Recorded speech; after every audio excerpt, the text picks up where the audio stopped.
Mesdames et messieurs, faites vos jours. Don't worry, Agent Forsyth. I can fix this. For us, it's been 16 years since Psychonauts came out and secured a spot as one of gaming's most memorable action platformers. But for Rasputin Aquato, it's only been a couple days. Psychonauts 2 picks up right where the original and its VR follow-up, The Rhombus of Ruin, left off, modernizing the first game's formula while maintaining everything that made it so special, from its strange but lovable characters to the fantastical mental worlds inside their heads. Was that you screaming? Sure, it's brought a little of that clunky mid-2000s action along with it, but even still, Psychonauts 2 is pretty much everything I could have hoped for from this long-awaited sequel. Come in?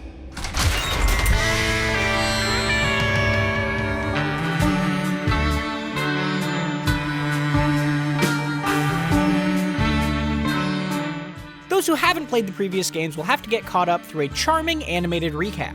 It does an entertaining job of providing the important info needed to make Psychonauts 2 work well enough as a standalone story. But this sequel is also littered with callbacks, Easter eggs, and juicy backstory that all hit a lot harder as a longtime fan. 10-year-old protagonist Raz arrives at Psychonauts headquarters to learn he hasn't been made an agent like he thought, just an intern. To truly earn his stripes, he's got some more training to do. And of course, without spoilers, things quickly escalate from there into an excellent story that's simultaneously high stakes and deeply personal. Uh-oh. Developer Double Fine has done a phenomenal job of expanding the Psychonauts world while still recapturing the signature vibe of the original. The high-tech spy headquarters is balanced nicely by the open areas around it, which offer a heaping helping of Whispering Rock's folksy feel. Not to mention loads of collectibles, side activities, and supporting characters. One rank up for me. Every person in Psychonauts 2 is delightfully unique and well-written, whether they're Raz's fellow interns, I can hear you rolling your eyes, Mrs. Thatcher. or members of his circus troupe family. That latter group is a particular highlight, giving Raz more depth and offering a different perspective on the events of the first game. You know, when he ran away from home literally a few days ago. I think he's put on a little weight. Facial animations can be a little stiff at times, but it's hard to overstate how fun it was to simply explore these platforming playgrounds, picking stuff up and talking to people. This is no death machine, soldier. This is a machine of peace. What do you call your peace machine? The Psycho-Mech Battle Bot. The real action of Psychonauts 2 takes place inside the creative and surprising mental worlds of the more troubled characters you meet.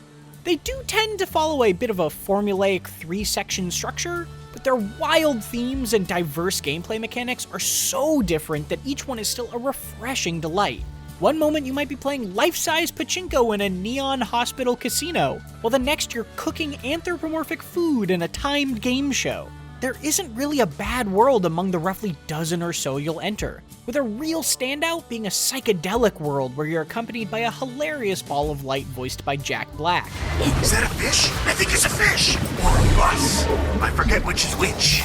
These stages also tie more meaningfully into the story than those of the original game, with one even forcing Raz to reckon with the responsibility of being able to alter someone's mind.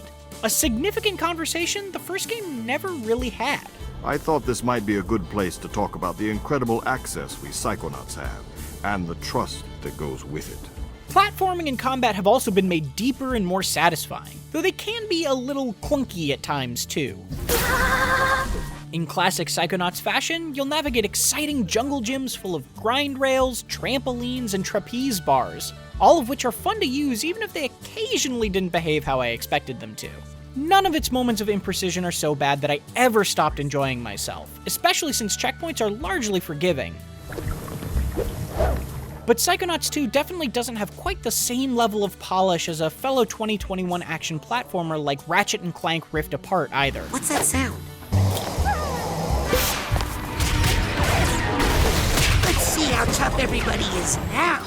This sequel's roster of enemies quickly grows past the original's censor baddies, pitting you against flying regrets that can be shot down, goopy doubts that need to be burned, lightning-fast panic attacks that have to be slowed, and plenty more.